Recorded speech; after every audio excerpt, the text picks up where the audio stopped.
우리 본말씀에서 가장 높은 곳에서 호산나 하더라 제목으로 같이 은혜 받는 시간 갖도록 하겠습니다. 오늘이 종려주일입니다. 종려주일, 잘 아는 종려주일입니다. 다음 주는 이제 우리가 부활주일로 지키게 됩니다. 종려주일은 예수님께서 십자가의 순환을 당하시기 위해서 예루살렘 성으로 공식적으로 입성을 하신 날입니다.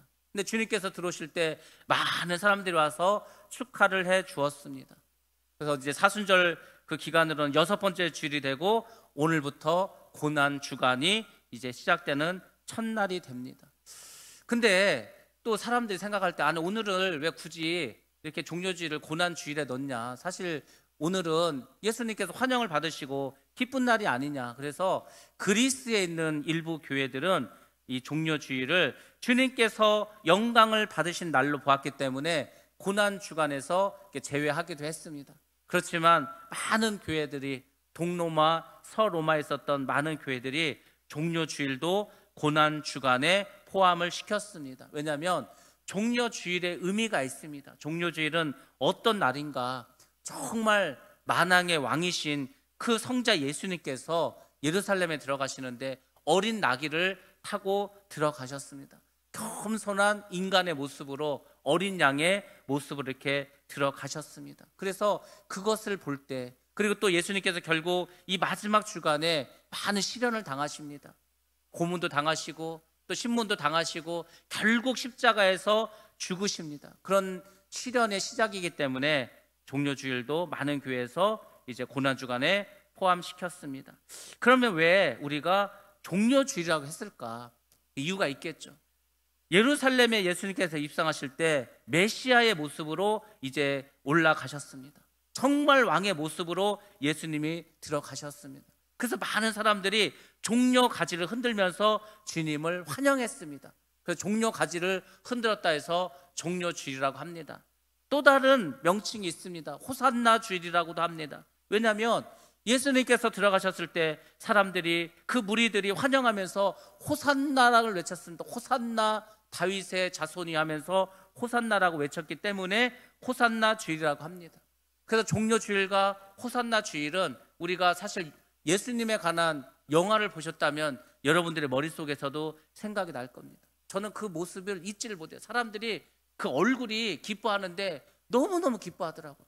야, 어떻게 저렇게 기뻐할 수가 있을까? 정말 예수님이 예루살렘에 들어왔을 때 많은 사람들이 이렇게 생각한 것 같아요. 정말 구약에서 하나님께서 우리에게 말씀하신 그 메시아가 오시는구나, 정말 우리 왕이 오시는구나, 그 사람들의 모습이요 얼마나 기쁘고 얼마나 화냈는지 몰라요. 여자들은 자기 머리를 가리고 있었던 그 세마포를 떼어가지고 쫙 길에 깔고 막 꽃을 뿌리고 기뻐하고 막 그 악기를 두들기고 이렇게 하면서 주님을 이렇게 환영하며 받아들였습니다. 근데 또 한편으로는 예수님의 모습이 나오는데 예수님 뭐 그렇게 기뻐하는 모습도 아니고 담담하게 그 자리에 들어가는 것을 이렇게 보게 되었습니다. 저는 그 영화를 보면서 제가 만약에 저 자리에 있다면은 나는 어떻게 하고 있을까, 이 생각도 한번 해보았습니다.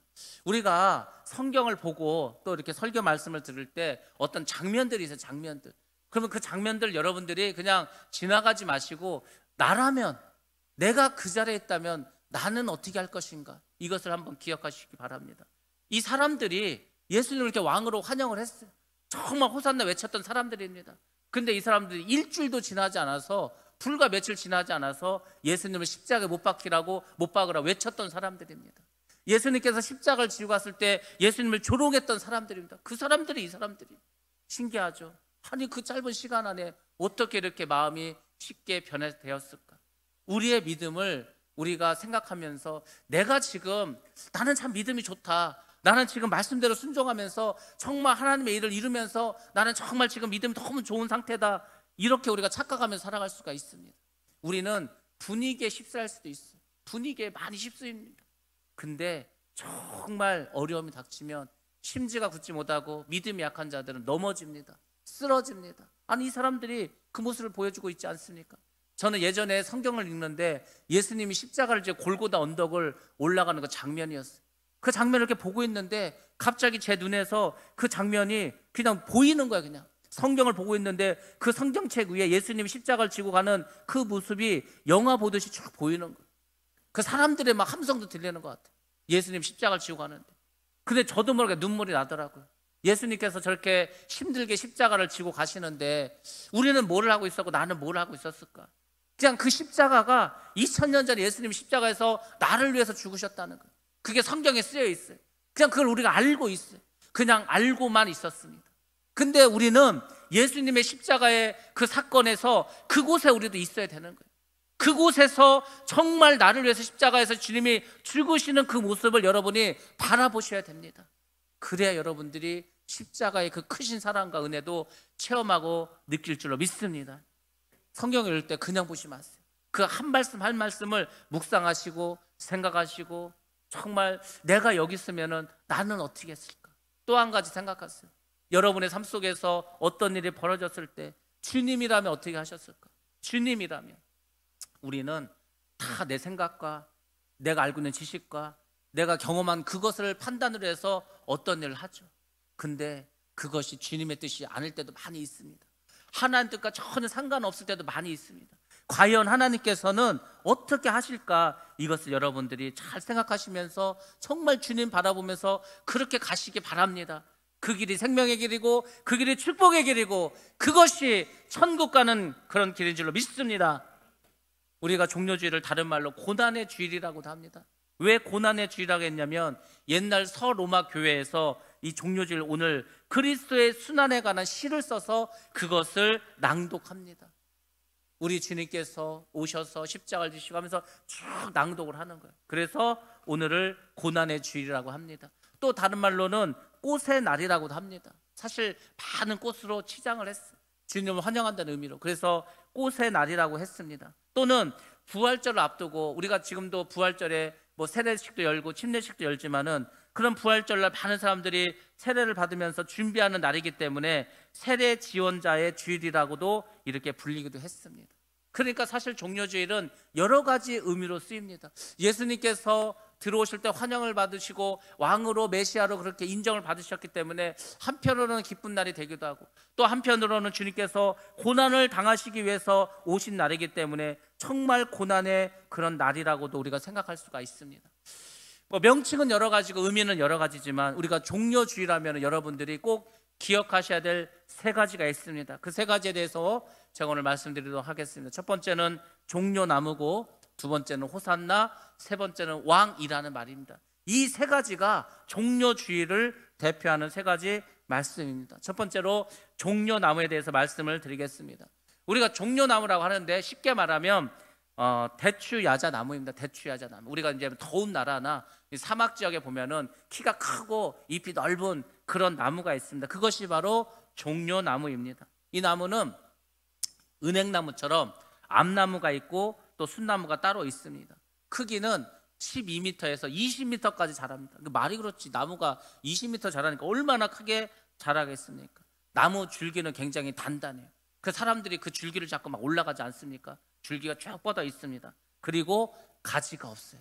사실 우리가 종려나무 가지를 흔들었다 그러는데 가지가 아니고 그게 사실은 잎사귀입니다. 잎사귀. 이 잎사귀가 1.2에서 1.8m까지 자랍니다. 그러니까 사람이 자꾸 막 흔들면은 멋있겠죠. 그 나뭇가지를 막 흔들면은 크니까. 예수님께서 고난주간 첫날에 예루살렘 성에 입성했을 때 많은 사람들이 이 종려나무 가지를 막 흔들었습니다. 괜히 흔들진 않았겠죠. 이스라엘 백성들에게 종려나무는 특별한 의미를 가지고 있습니다. 그래서 종려나무 가지를 흔들게 되었습니다. 그러면 그 사람들에게 종려나무는 어떤 의미를 가지고 있을까? 첫 번째로 종려나무는 이 사람들에게 은혜의 나무로 알려져 있습니다. 은혜의 나무, 의인의 나무 이렇게 알려져 있습니다. 시편에서도 그래서 종려나무를 의인에 비유할 때 종려나무를 사용을 합니다. 우리 시편 29편 12절 말씀을 같이 한번 보겠습니다. 시편 말씀 같이 봅니다. 시작. 의인은 종려나무같이 번성하며 레바논의 백향목같이 성장하리로다. 아멘. 의인은 종려나무같이 번성한다고 했습니다. 종려나무가 말했죠. 20m까지 자란다니까요. 잎이 1.8m까지 자란다니까 얼마나 나무가 크고 멋있었겠습니까? 그래서 성경에서 의인을 말할 때 종려나무에 비유합니다. 또 많은 부분에서 나왔어요. 사사기에도 나와 있고 아가서에도 나옵니다. 솔로몬이 성전을 지었어요. 그 솔로몬 성전에 기둥도 있고 문도 있고 뭐 문설주도 있겠죠. 거기도 막 여러 가지 조각을 넣었는데 종려 나무의 꽃과 이 나무를 많이 새겨 넣었습니다. 에스겔이라는 선지자가 있었습니다. 에스겔이 환상을 봤어요. 이 사람 환상 중에 천국의 그 성전을 보았습니다. 근데 그 성전에도 종려나무로 아로 새긴 것이 많이 있어요. 세상에 성전에도 그렇게 종려나무를 많이 그려 넣었습니다. 그리고 요한계시록에도 나와 있습니다. 요한이 천국의 모습을 환상으로 봤습니다. 근데 거기 어떻게 나와 있을까? 요한계시 7장 9절에서 10절 말씀입니다. 한번 봅니다. 시작. 이 일 후에 내가 보니 각 나라와 족속과 백성과 방언에서 아무도 능히 셀 수 없는 큰 무리가 나와 흰 옷을 입고 손에 종려 가지를 들고 보좌 앞과 어린 양의 앞에 서서 큰 소리로 외쳐 이르되 구원하심이 보좌에 앉으신 우리 하나님과 어린 양에게 있도다 하니. 아멘. 우리가 요한계시록을 계속 수요일날 보고 있지만 이제 7장에 들어가면 하늘나라의 모습이 나옵니다. 한번 생각해 보세요. 우리가 그냥 막연하게 하늘나라 간다 생각하지 말고 하늘나라는 지금 어떤 모습을 하고 있을까? 우리가 하늘나라에 가면 그 하늘나라는 어떤 상황일까? 하나님께서 높은 보좌의 중앙에 계십니다. 그 주변에 스랍들과 천사들과 24 장로들과 또 흰옷 입은 수히 많은 사람들이 거기 서 있어요. 거기서 하나님을 찬양합니다. 하나님을 찬양하고 하나님께 영광을 돌립니다. 각 나라와 족속과 백성과 방언에서 아무도 능히 셀 수 없는 큰 무리가 흰옷을 입어요. 흰옷. 우리 모두는 다 흰옷 세마포를 입습니다. 그 세마포를 입어야 천국에 가는 거예요. 그게 예복의 예복. 흰 세마포를 입습니다. 그리고 어떻게 하죠? 손에 종려 가지를 들고 보좌 앞에 있는 어린 양 앞에 서서 큰 소리로 외쳐서 이렇게 이야기합니다. 구원하심이 보좌에 앉으신 우리 하나님과 어린 양에게 있도다. 그걸 찬양하는 거예요. 지금 찬양 이 찬송가도 있지 않습니까? 구원하심이 보좌에 앉으신 우리 하나님과 어린 양께 있도다. 구원하심이 보좌에 앉으신 우리 하나님과 어린 양께 있도다. 이거를 천국에서 부르고 있는 거예요. 천국에서 종려가지 흔들면서 그 모습을 한번 생각해 보시라고. 맨날 이 세상 한번 생각하지 마시고 천국을 좀 한번 그려보세요. 천국을 생각해 보시라니까요. 그러면 이 세상이요 정말 하찮게 보여. 이 세상이 아무것도 아닌 걸로 보입니다. 사도 바울이 삼층천을 갔다 오지 않았어요? 이 삼층천이 하나님의 보좌가 있는 곳인데 거기 가서 이걸 보니까 이 세상에서 자기가 바리새인이고 무슨 로마의 시민권을 가지고 있고 자기가 가지고 있는 게 가말리아 문화생 이거 아무것도 아니에요. 서울대 나오고 큰 직장 대기업 다니고 많은 권세를 가지고 국회의원하고 장관하고 아무것도 아니에요. 그냥 다 배설물로 여겼다는 거. 배설물로 아무것도 아니더라는 거. 그러니까 그것을 다 버리고 복음을 전하고 순교 당하지 않았습니까? 우리가 천국을 소망하고 천국을 바라보면 그 안에 놀라운 은혜가 있습니다. 놀라운 축복이 있습니다.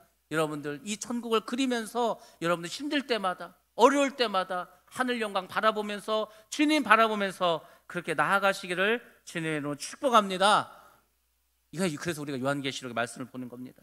두 번째입니다. 두 번째 종려나무는 항상 승리와 승전을 상징해 주고 있습니다. 성경에서 이 종려나무는 의를 상징하고 아름다움 상징하고 또 승리를 상징합니다. 승리, 전쟁에서의 승리를 항상 의미합니다. 예수님께서 이제 예루살렘으로 들어오십니다. 예수님께서 축가를 받으십니다. 사람들이 종려나무 가지를 막 흔듭니다. 왜? 예수 그리스도께서 승리하셨다는 겁니다. 예수 그리스도는 왕이라는 것입니다. 정말 주님 잘 오셨습니다. 정말 주님께서 왕으로 오셔서 너무너무 우리는 행복합니다. 이렇게 생각하는 거예요. 유대인에게 있어서 메시아는 엄청난 의미를 가지고 있습니다. 그 메시아는 사망의 권세를 이길 수 있는 분입니다. 이 세상의 권세 잡은 악한 영들을 다 대적하고 승리하실 분입니다. 그 메시아는 로마의 압제에서 우리를 구원해 주실 그분이라는 것을 이 사람들이 알고 있었습니다. 그러니까 승리자에게 주는 그 종려나무를 사람들이 가지고 나와서 흔들었다는 것입니다. 예수님은 왕으로 오셨죠. 정말 예수님은 승리자로 오셨습니다. 근데 생각해 보세요. 이 사람들이 잘못 생각한 거예요. 이 사람들은 예수님께서 로마에서 자기들을 건져줄 사람으로 봤지만 예수님은 로마에서 이스라엘을 구하러 오신 게 아닙니다. 예수님은 온 인류의 죄를 그 죄에서 구원해서 온 인류가 정말 예수 믿고 구원받기 위해서, 그래서 사망 권세를 이기시러 오신 거지 단지 이스라엘의 승리를 위해서 오신 것은 아니었습니다. 실제로 주님께서 부활하셨다는 것은 사망의 권세에서 승리하셨다는 것을 의미합니다. 이 세상에서 아무리 돈이 많고 권력이 있고 왕이 아니라 황제를 한 사람조차도 다 무덤이 있지 않습니까? 무덤 없는 사람이 어디 있어요? 모든 사람은 다 무덤을 가지고 있습니다. 그렇게 권세가 있었던 황제들도 다 무덤이 있습니다. 예수님은 무덤이 없어요. 예수님의 무덤은 빈 무덤입니다. 빈 무덤. 사망에서 종속당하지 않고 사망의 그 고리를 끊으셨다는 거예요.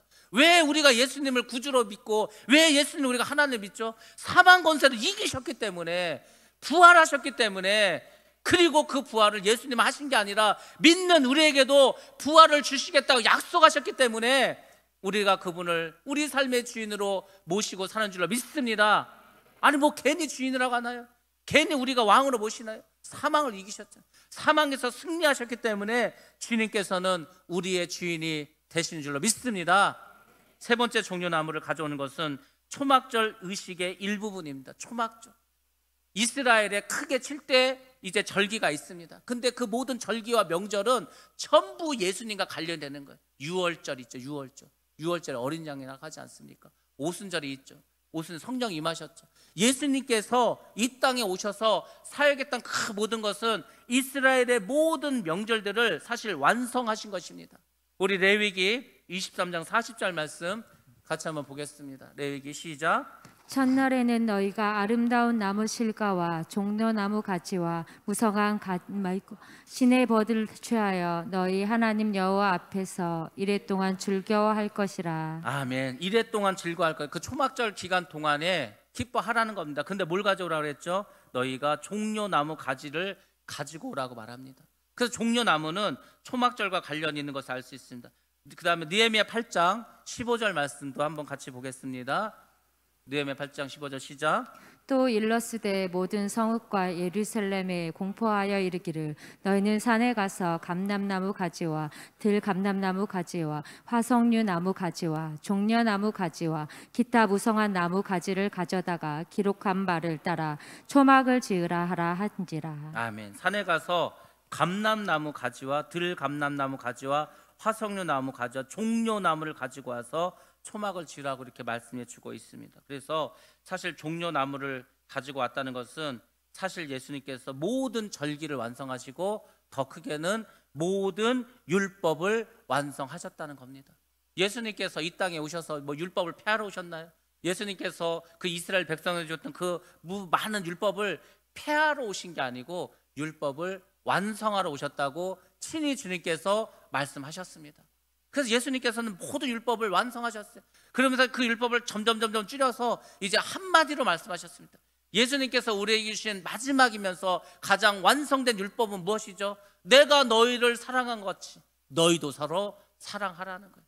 결국 사랑이에요. 예수님께서 이 땅에 우리가 살아가는 여러 가지 계명이 있고 우리가 규칙이 있고 뭐 있는데 그걸 다 한마디로 통틀어 말하면 서로 사랑하라는 겁니다. 그래서 여러분들이 서로 사랑하셔야 됩니다. 여러분들 예배도 열심히 나오시고 헌금도 많이 하시고 봉사도 많이 하시고 주의 뜻대로 고난도 당하시는데 사랑이 없다, 아무 의미가 없습니다. 사랑은 여러분이 하는 모든 그 신앙생활을 하나로 묶어주는 끈이에요. 끈. 사랑이 없으면 다 흩어져 버리는데, 제가 말했잖아요. 믿음, 소망, 사랑 중에서 그 중에 제일은 사랑이라. 왜 사랑이 가장 크다고 했어요? 우리가 천국 가면은 사랑밖에 안 남아요. 아니 천국에 갔는데 뭘 믿음이 필요합니까? 이미 믿음이 있어서 천국에 왔는데. 천국은 뭐 그 믿음 필요 없어요. 소망? 아니 이미 천국에 왔는데 뭘 더 소망해요? 이미 천국에 살고 있는데. 그저 남는 것은 사랑밖에 없습니다. 그래서 우리가 이 땅에서는 믿음도 필요하고 소망도 필요하고 사랑도 필요하지만 저 천국에서는 사랑만 필요합니다. 여러분들 지금 많은 뭐 율법을 지키고 계명을 지키고 한다지만은 사랑이 빠지면 아무 의미가 없어요. 울리는 꽹과리라고 말했습니다. 아무것도 아닙니다. 여러분 정말 서로 사랑하면서 살아가시기 바랍니다. 사랑하면은요, 내 마음이 먼저 기뻐. 내 마음이 기쁩니다. 내가 누굴 미워하잖아요. 내 마음이 더 괴로워요. 그래서 주님께서는 우리에게 사랑하라고 말씀해 주신 줄로 믿습니다. 이렇게 해서 종려 남은 세 가지 의미를 갖고 두 번째입니다. 두 번째, 호산나. 왜 사람들이 호산나를 외쳤을까? 도대체 호산나가 무슨 말이기 때문에 사람들이 호산나 호산나 했을까?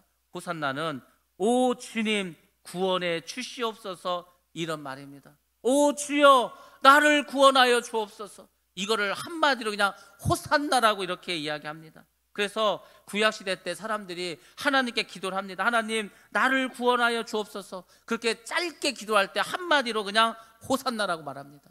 우리 시편 118편 25절 말씀 한번 보겠습니다. 시작.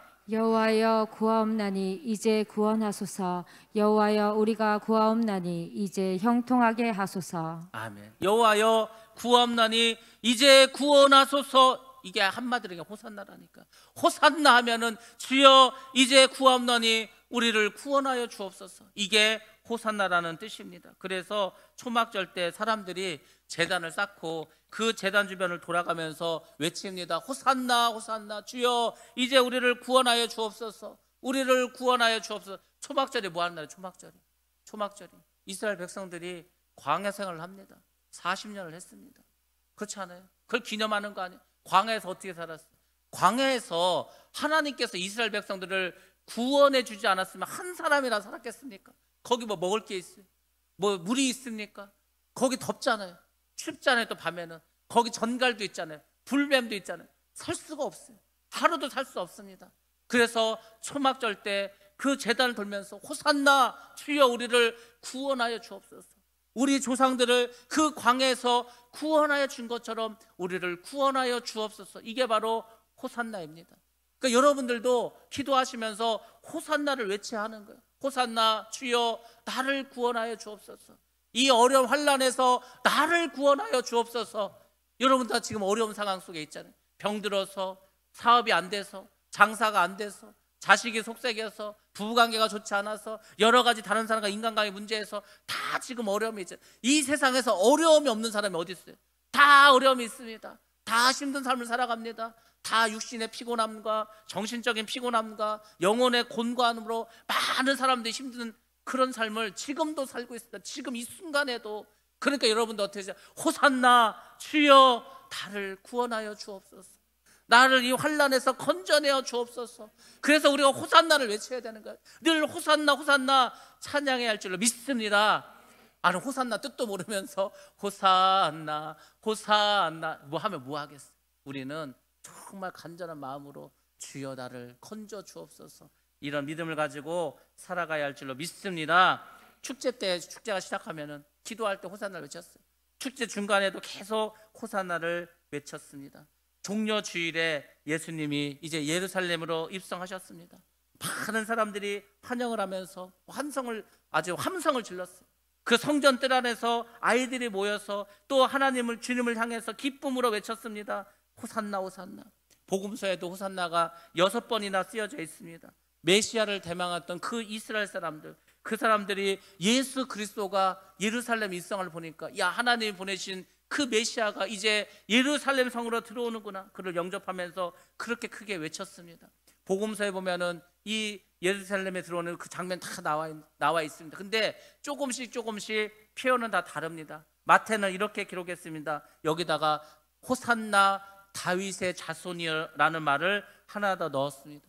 다윗의 자손이라는 것은 단순히 이 세상의 왕을 말하는 것이 아닙니다. 바로 메시아를 상징합니다. 성경에서 뭐라고 했죠? 메시아는 다윗의 뿌리에서 나올 것이다. 그래서 예수님께서 다윗의 자손이라는 것을 한 번 더 강조해 주고 있습니다. 우리 마태복음 21장 9절 말씀입니다. 같이 한번 봅니다. 시작. 앞에서 가고 뒤에서 따르는 무리가 소리 높여 이르되 호산나 다윗의 자손이여 찬송하리로다. 주의 이름으로 오시는 이여 가장 높은 곳에서 호산나 하더라. 아멘. 호산나 다윗의 자손이여, 다윗의 자손이여, 그렇게 외쳤어요. 많은 사람들이. 자, 이렇게 해서 이제 예수님이 들어오셔서 종려 가지도 흔들고 호산나도 외쳤습니다. 그럼 이제 왕이라는 이제 단어가 하나 남습니다. 왕. 예수님께서는 이곳에서 왕으로 묘사가 됩니다. 그러면 과연 예수님은 어떤 왕으로 묘사가 되었을까? 첫 번째로 주의 이름으로 오시는 왕이라고 이렇게 표현해 주고 있습니다. 우리 누가복음 19장 38절 말씀입니다. 같이 봅니다. 시작. 이르되 찬송하리로다 주의 이름으로 오시는 왕이여 하늘에는 평화요 가장 높은 곳에는 영광이로다. 아멘. 누가는 예루살렘으로 입성하시는 그 예수님을 정말 왕권적인 권위를 지니시고 하나님께로부터 보내심을 받은 사람이란 것을 묘사해 주고 있습니다. 주의 이름으로 할 때 주는 여호와 하나님을 말합니다. 여호와 하나님. 그리고 오시는 왕은 메시아를 상징합니다. 메시아는 누가 보내는 거라고 했어요? 메시아는 하나님이 보내야 메시아가 될 수가 있습니다. 그러니까 이 구약의 사람들, 이 유대인들은 그래서 메시아를 고대한 거예요. 하나님께서 우리를 구원해 주실 메시아를 보내줄 것이다. 늘 그것을 생각했습니다. 그 예수는 근데 한번 보세요. 이스라엘만 구원하러 온 게 아니라니까. 이걸 착각한 거예요. 이스라엘을 로마의 압제해서 구원할 그 왕이 아니라는 것입니다. 예수님은 온 인류를 구원하기 위해서 오신 왕 중에 왕이셨어요. 근데 이스라엘 백성들이 그걸 깨닫지 못했습니다. 그래서 그냥 십자가에 못 박으라고 한 거예요. 십자가에서 죽으시는 그 예수님 보고서 실망한 거예요. 그래서 지금도 유대인들은 예수를 하나님의 아들로 메시아로 인정하지 않습니다. 야, 어떻게 메시아가 죽냐? 메시아가 저렇게 힘없이 죽어가냐? 메시아가 아니다. 예수는 그냥 이단이다, 이단. 이렇게 생각하고 있습니다. 근데 그 이스라엘에서도 예수 그리스도야말로 진정한 메시아였다는 것을 깨닫고 주님께로 돌아오는 사람들이 있습니다. 있어요. 메시아닉 주들. 이 사람들은 정말 예수님께서 메시아라는 것을 고백하고 그 이스라엘 땅에서 주님을 믿는 거예요. 얼마나 핍박당하겠어요. 그 예수님이 2000년 전에 예수 믿는 사람들 핍박당했던 그 핍박을 오늘날 이스라엘에 살고 있는 유대인들, 예수를 믿는 유대인들이 당하고 있습니다. 얼마나 크게 테러를 당하고 있어요. 집에 막 폭탄을 소포로 보내서 그냥 폭탄 터져 사람 죽기도 하고 많은 어려움을 당하고 있습니다. 그럼에도 불구하고 예수님은 메시아라고 하는 거예요. 이 사람들이 이렇게 메시아에 대한 열망이 있었습니다. 열망이. 근데 그 열망이 깨지니까 예수님은 그냥 십자가에 못 박아 죽이라고 이렇게 말한 것입니다. 예수님은 다시 이 땅에 오십니다. 다시 오시는 거 우리가 재림한다고 하십니다. 예수께서 재림하실 때는 왕으로 오십니다. 어떤 왕으로 오시냐? 왕 중에 왕으로 오십니다. 그리고 우리를 다스리십니다. 그분의 나라에서.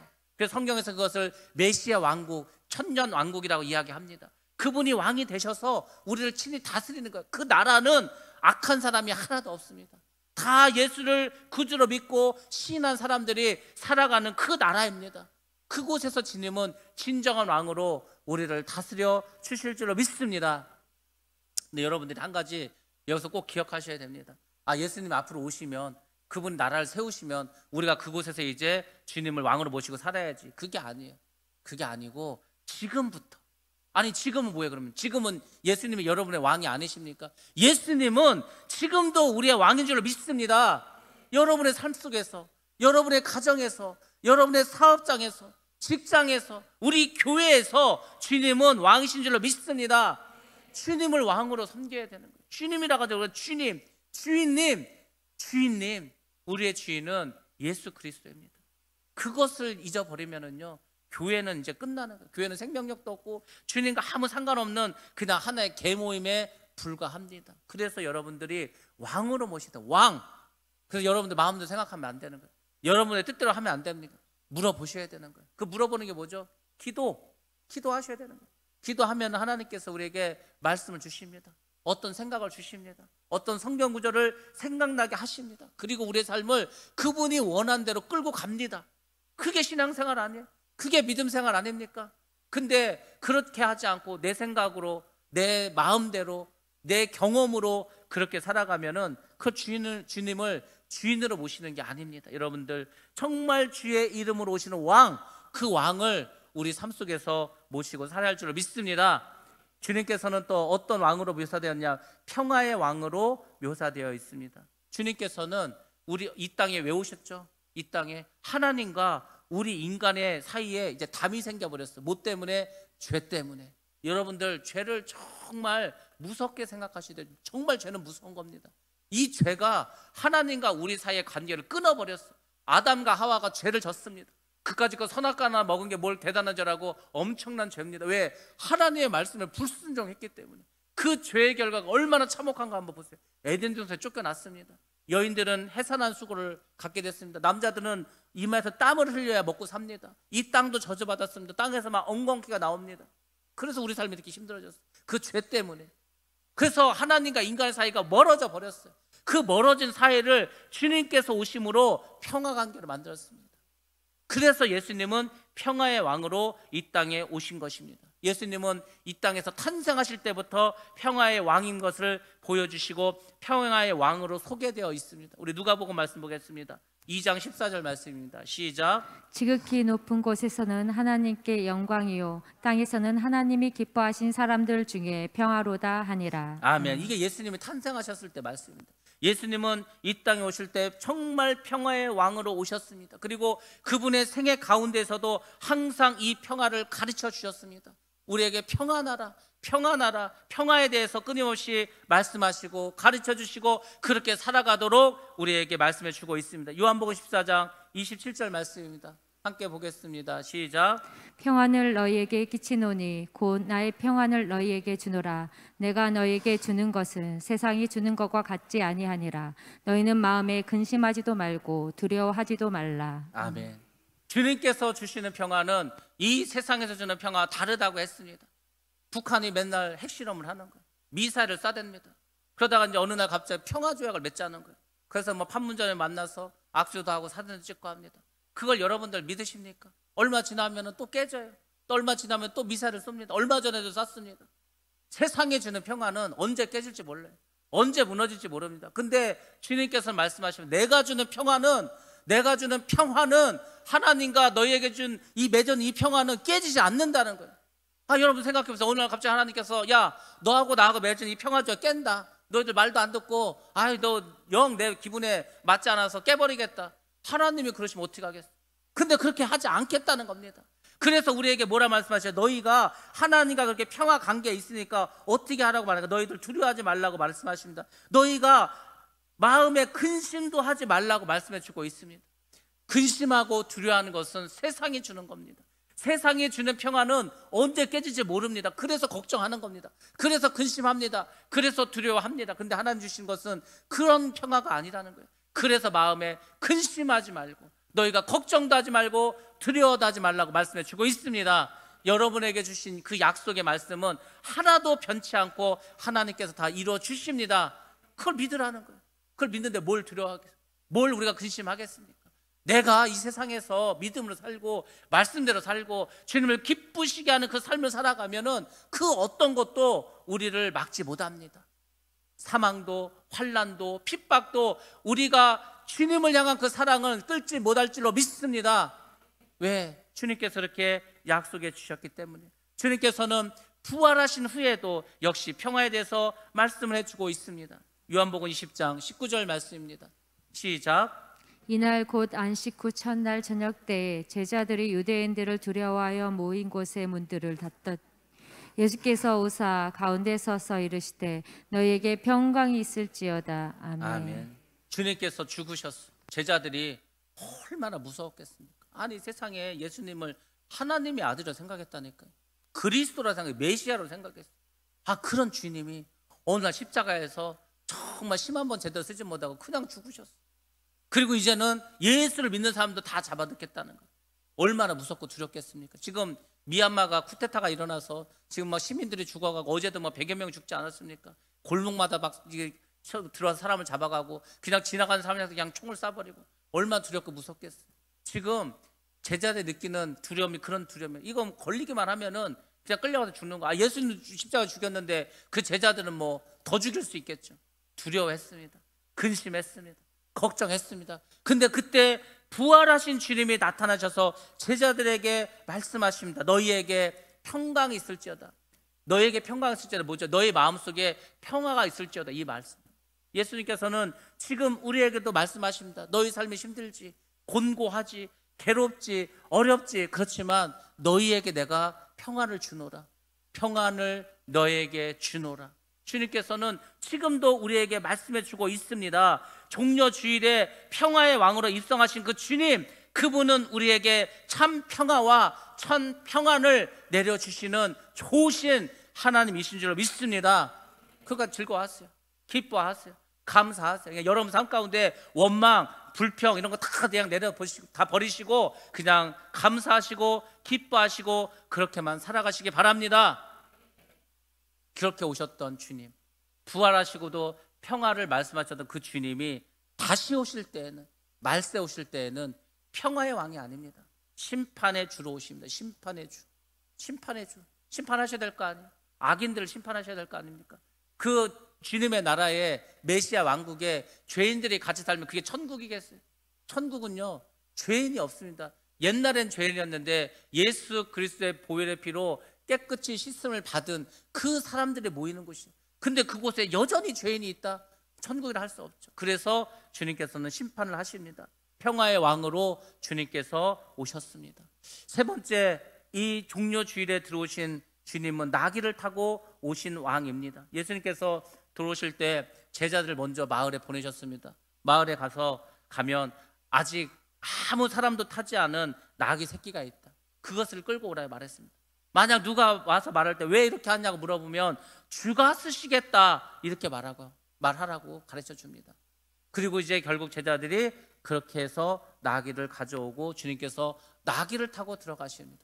생각해 보시기 바랍니다. 왕이라면 가장 멋있는 명마, 흰 백마, 화려하게 꾸민 그 말을 타고 개선 장군처럼 들어가는 게 일반적으로 왕의 모습입니다. 예수님은 말도 안 해요. 말도 아니고 나귀도 그 다 큰 나귀도 아닙니다. 새끼 나귀, 어린 나귀 뭐 힘이나 있겠어요? 초라하죠. 정말 초라하죠. 나귀도 초라하고 주님도 초라하고 그 모습으로 들어가셨어요. 그 왕이라면서 왜 그렇게 들어가셨을까? 예수님은 겸손함 우리에게 말씀하시고 보여주신 것입니다. 우리 스가랴서 9장 9절 말씀 같이 한번 보겠습니다. 시작. 시온에 따라 크게 기뻐할지어다. 예루살렘에 따라 즐거이 부를지어다. 보라, 내 왕이 내게 임하시나니 그는 공의로우시며 구원을 베푸시며 겸손하여서 나귀를 타시나니 나귀의 작은 것 곧 나귀 새끼니라. 아멘. 스가랴는 예수님이 태어나기 몇백 년 전 사람입니다. 근데 그 사람이 뭘 어떻게 안다 이렇게 정확하게 어린 나귀를 타고 입성할 것을 그렇게 예언했겠습니까? 그분은 겸손하신 분이기 때문에 주님께서는 겸손한 모습으로 우리에게 오셨습니다. 우리에게 와서 막 윽박지르고 니네 나 안 믿으면은 가만히 안 두겠어. 니네 내 말 안 들으면은 니네 그냥 다 저주해버리겠어. 이렇게 하지 않았다는 거예요. 겸손한 왕으로 우리에게 오셨습니다.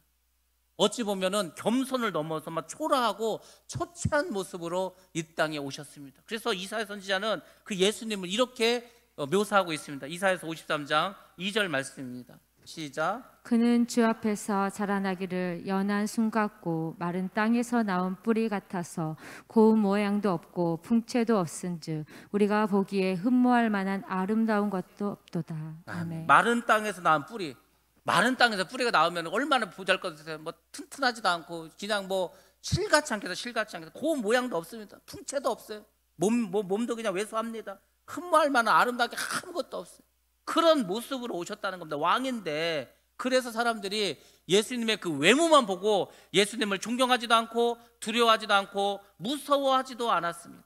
예수님께서 그렇게 이제 낙을 타고 들어오셨어요. 그 이후에 이제 어떻게 됐죠? 많은 유대 지도자들이 예수님을 어떻게 하면 책잡을까? 어떻게 하면은 해야 할까? 그것만 기회만 노리고 있었습니다. 그리고 늘 공격의 대상으로 주님을 보았습니다. 그리고 대제사장과 빌라도는 예수님을 조롱하기까지 했습니다. 왜? 너무 아니야. 야, 메시아가 저런 모습으로 오겠냐?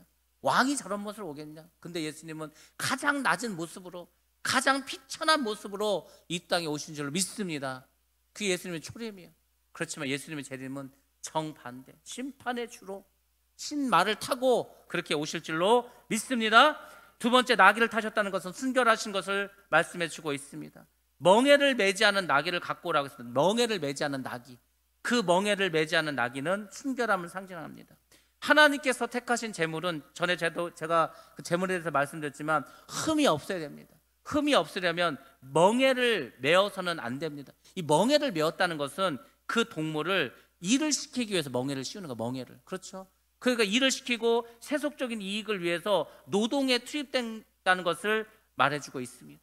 그래서 예수님께서는 멍에를 매지 않은 정말 순결하고 아직까지 세속화되지 않은 그것을 가져오라고 말씀해주고 있습니다. 하나님께서는 우리에게 재물을 원하시는데 어떤 재물을 원하시냐면 점도 없고 흠도 없고 순결한 것을 원하십니다. 그래서 예수님이 타고 가신 그 나귀조차도 사람들이 사용하지 않은, 아직까지 멍에를 씌우지 않은 그런 순결한 나귀를 타고 가셨습니다. 예수님도 가장 순결하고 가장 깨끗하고 점이 없고 흠 없는 그분 자신이 제물이셨습니다. 하나님이 온 인류를 구원하실 그 얼마나 큰 제사를 지내야 되겠어요. 이 세상에 있는 모든 소와 양을 다 바쳐도 그 일을 감당할 수가 없습니다. 가장 완벽하고 가장 깨끗하고 가장 흠이 없는 제물이 필요하셨어요. 그 제물은 예수님밖에 없었습니다. 그래서 예수님이 제물이 된 줄로 믿습니다. 그래서 예수님께서 나귀를 타고 오셨다는 것은 결국 세 번째로 희생 제물을 상징했다는 것입니다. 예수님은 종려 가지를 들고 환영을 받으면서 그 호산나 호산나 찬양 소리를 들으면서 이스라엘의 왕이라는 그 외침을 들으면서 이제 예루살렘에 들어왔습니다. 그렇지만 그 군중의 함성은 십자가에 못 박으소서, 십자가에서 그를 죽이소서, 이런 함성으로 바뀌어 버리고 말았습니다. 그리고 정말 십자가에서 희생 제물이 되고 말았습니다. 그렇지만 예수님께서는 끝까지 겸손한 자세로 그분의 사역을 잘 감당하셨습니다. 그분은 자기 자신을 십자가에 내주기까지 철저하게 희생하셨습니다. 그리고 결국 온 인류를 구원하고자 하는 그 하나님의 뜻을 이루어 주신 줄로 믿습니다.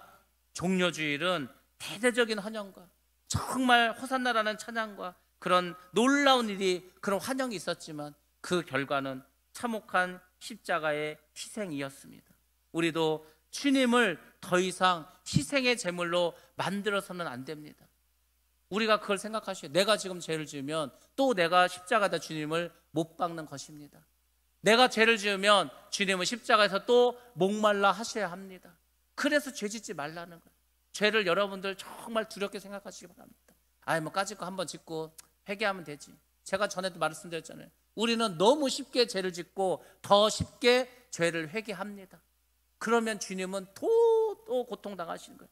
또 십자가에서 죽으셔야 합니다. 여러분들 기도하실 때 주님, 내가 그동안 잘 몰라서 주님 죄를 짓고 주님을 십자가에 못 박았습니다. 그렇지만 이제는 그게 아니고 이제는 내가 십자가를 지겠습니다. 내 십자가를 내가 질 뿐만 아니라 주님이 지셨던 그 십자가도 제가 대신 지겠습니다.